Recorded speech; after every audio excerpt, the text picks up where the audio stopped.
Jason. I'm the winemaker at Conti Wines. I grew up here. This little vineyard behind me was my playground as a kid. In fact, this vineyard was our first cabernet vineyard, as I can remember it, when I was a young bloke. Long time before we started growing grapes in Margaret River. My grandfather came out from Italy in 1927. 1948 we began commercially selling wines. We say 1948 because that's when the cellar was dug and the first winery was built.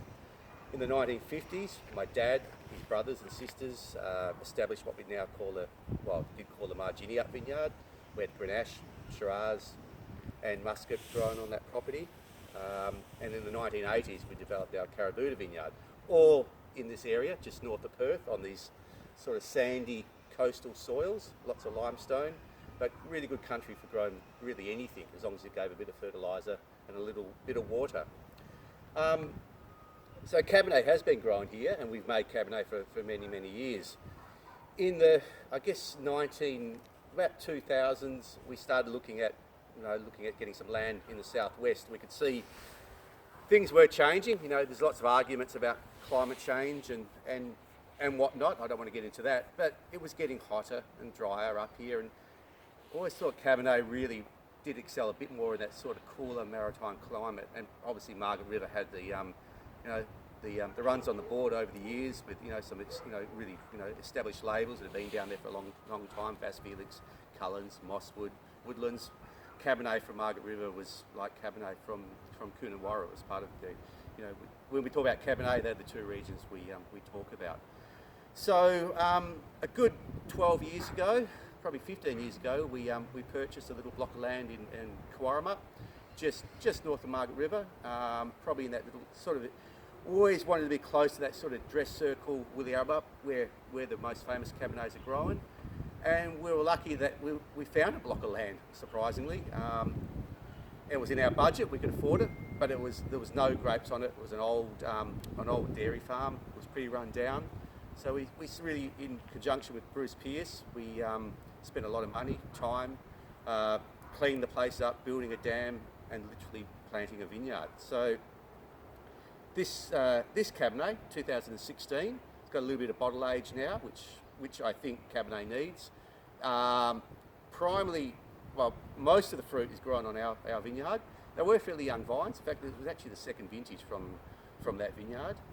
And we use a little bit of fruit from a vineyard in Kawarama, just east of us, from the Grace and White vineyard. So about 10-15% of that vineyard fruit goes into this. That vineyard's a bit older than ours, so it kind of gives it a bit more texture and a little bit more tannin, I guess. Cabernet in the winery, really important. Pick it when it's ripe. We don't really try and avoid those sort of skinny green flavours that you can get in Margaret River. And I work really closely with Bruce Pearce, just trying to get our picking dates right. So really important talking to him. He's got a wealth of knowledge. Grew up in Mount Barker, established the Forest Hill Vineyard, then went on to work at Bass Felix for many years. So I think he knows what he's talking about Cabernet. So I do listen. Pick it right. Make sure the tannins aren't too green. In the winery, I treat it really gently. Crush and then put into open fermenters for about a 10-day ferment.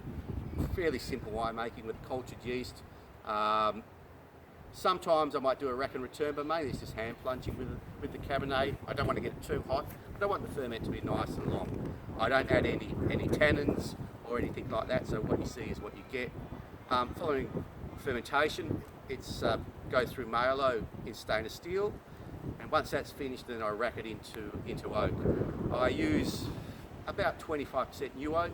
I use an Australian cooperage, AP Johns, or French, and I use a little bit of a French cooperage, Demtos. So I mix and match. I like a little bit of obvious new oak in the Cabernet. I think this adds a little bit more tannin to the wine. I don't really want to use too much older wood in Cabernet. I don't mind it in Pinot or Shiraz or Grenache, but in Cabernet I really like to see some newer oak flavours.